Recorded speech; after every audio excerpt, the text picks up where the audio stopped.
Bom dia, queridos. Nós estamos Tratando a Alma em tempos de distanciamento, em tempos de isolamento social.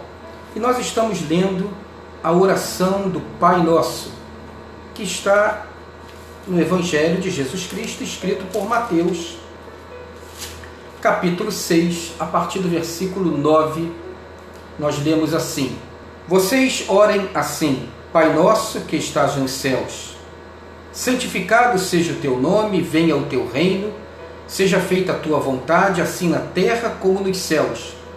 Dá-nos hoje o nosso pão de cada dia, perdoa as nossas dívidas, assim como nós perdoamos aos nossos devedores, e não nos deixes cair em tentação, mas livra-nos do mal. Interessante que você percebe claramente que há uma divisão aí. Primeiro, você ora dizendo: venha o teu reino, seja feita a tua vontade, santificado seja o teu nome. Depois, você pede por pão, por perdão e por proteção. É claro que eu estou falando daquela oração que é aquele momento reservado, aquilo que Jesus antes nos orienta, que é você entrar no seu quarto, fechar a porta e falar ao seu Pai que vê em secreto. Não as palavras de repetição, não as palavras vazias, mas falar a sua verdade. E o seu Pai o recompensará secretamente. Ou seja, fala de relação, fala de intimidade. Obviamente que, dependendo do momento, do trauma, da circunstância, você clama a Deus e você só pede socorro dele, o livramento dele. Você não tem tempo de organizar essa oração. Calma, você não é um robô.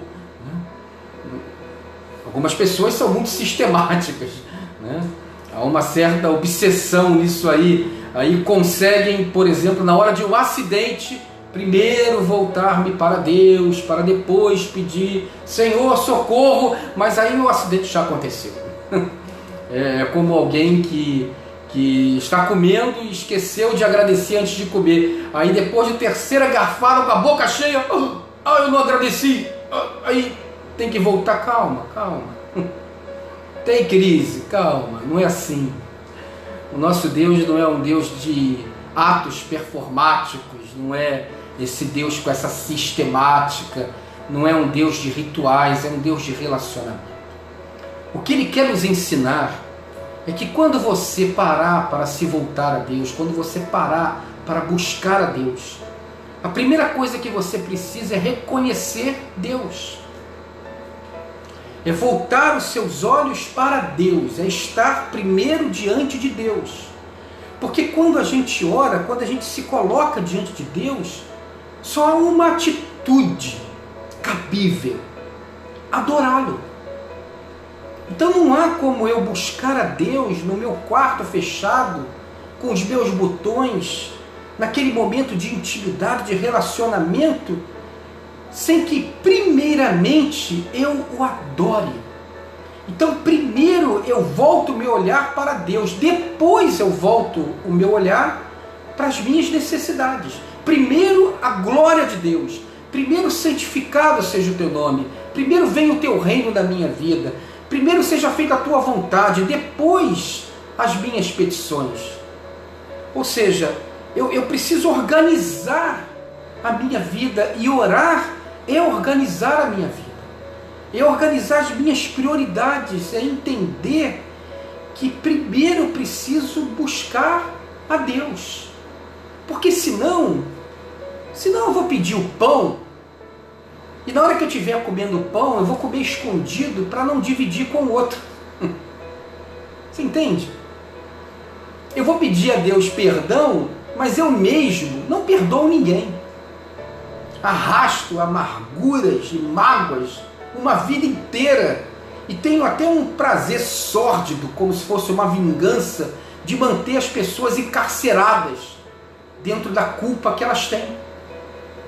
Senão eu vou pedir a Deus proteção porque eu tenho que vender bem a minha droga hoje, ou porque eu preciso ir bem na minha corrupção. Você compreende?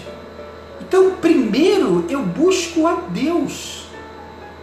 Senão, não é oração, é fazer uma fezinha, né? É ter uma vantagem, é fazer de Deus um corrupto, alguém que vai me privilegiar, alguém que vai me dar alguma coisa e sem que eu entenda que todas as bênçãos que eu recebo é para abençoado abençoar, é para em recebendo partilhar, é para dividir esse amor e esse cuidado de Deus da minha vida. Então eu primeiro preciso reconhecer Deus, primeiro eu preciso me voltar para Ele. Primeiro Deus conserta a gente na vida, depois Ele conserta a vida da gente. Primeiro eu me coloco nas mãos dEle, para que depois as coisas venham pelas mãos dEle. Senão eu não tenho que orar, eu tenho que contratar um treinador de futebol americano. Vai lá, Tigrão, que você consegue, né? Ou então eu vou contratar um lobista corrupto, né, que vá azeitando o caminho para mim. Vou encontrar um funcionário corrupto que me venda a prova. Ou então vou comprar o time inteiro. Vou chegar lá, olha só, nós vamos fazer o seguinte, vamos jogar bola, o time é meu, a bola é minha, a camisa é minha, o apito é meu, o campo é meu, vamos dividir assim, o jogo vai ser dessa forma. Eu vou vencer de 5-0. Então isso não é oração, isso é fezinha. Isso é o pior da religiosidade. E eu lembro que ontem eu terminei dizendo que a diferença entre o religioso e o espiritual é que o religioso quer saber aquilo que Deus pode fazer por ele. E também quer saber o que ele pode fazer para Deus, para se sentir no direito de chegar e cobrar. Olha só o que eu tenho feito. Mas o espiritual, ele primeiro está preocupado com aquilo que Deus pode fazer nele, com a operação de Deus nele. O que diz Provérbios 23:26? Filho meu, dá-me primeiro o teu coração. Filho meu, dá-me o teu coração, porque do teu coração procederão todos os caminhos da vida. Amarás a Deus sobre todas as coisas e ao teu próximo como a si mesmo. Então, primeiro eu me acerto com Deus, depois eu coloco as minhas necessidades. Primeiro Deus conserta a gente na vida, depois Ele conserta a vida da gente. Primeiro eu organizo as coisas e para organizar eu coloco tudo diante de Deus. Eu não faço isso só também para me organizar, mas para que eu entenda que esse pão, esse perdão e essa proteção do mal vem fruto da dependência dele. Vem numa relação de dependência dele, numa relação de ovelha e pastor. Você entende? Não é Deus se encaixando na minha vida. Menos. Segura a ansiedade. Mas é eu me encaixando nos propósitos de Deus. Sabe, o fardo está muito pesado porque a gente quer as coisas do nosso jeito. Porque a gente quer as coisas e o nosso coração não está preparado. Porque a gente não está sabendo organizar a nossa prioridade. Primeiro entregar o coração a Deus e depois falar das nossas dores e dos nossos sonhos. Está faltando essa dependência, esse reconhecimento de que tudo vem pela graça dele, para que eu possa confiar e me acalmar. Que Deus te abençoe no dia de hoje. Que você, diante de toda circunstância, possa se voltar para Deus em oração, mas primeiro vê-lo antes de apresentar as suas necessidades. Ele sabe muito bem do que você precisa. Que você busque a Deus de todo o seu coração. Você vai encontrá-lo, porque na sua graça Ele se deixa encontrar por nós. Que o amor de Deus, o nosso Pai, que a graça redentora do Senhor Jesus Cristo e as consolações do Espírito Santo estejam com a sua vida e família.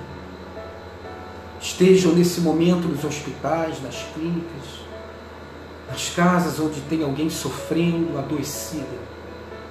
Esteja com essa gente bonita que tem se sacrificado para tratar os doentes, para cuidar das coisas. Com essa gente brava que tem trabalhado para que a vida continue. Que o Senhor abençoe nossa cidade, nosso país e o mundo. Em nome de Jesus. Amém. Beijo no coração e se liga, não é Deus se encaixando na minha vida, é eu procurando me encaixar nos propósitos dele. Tchau, tchau.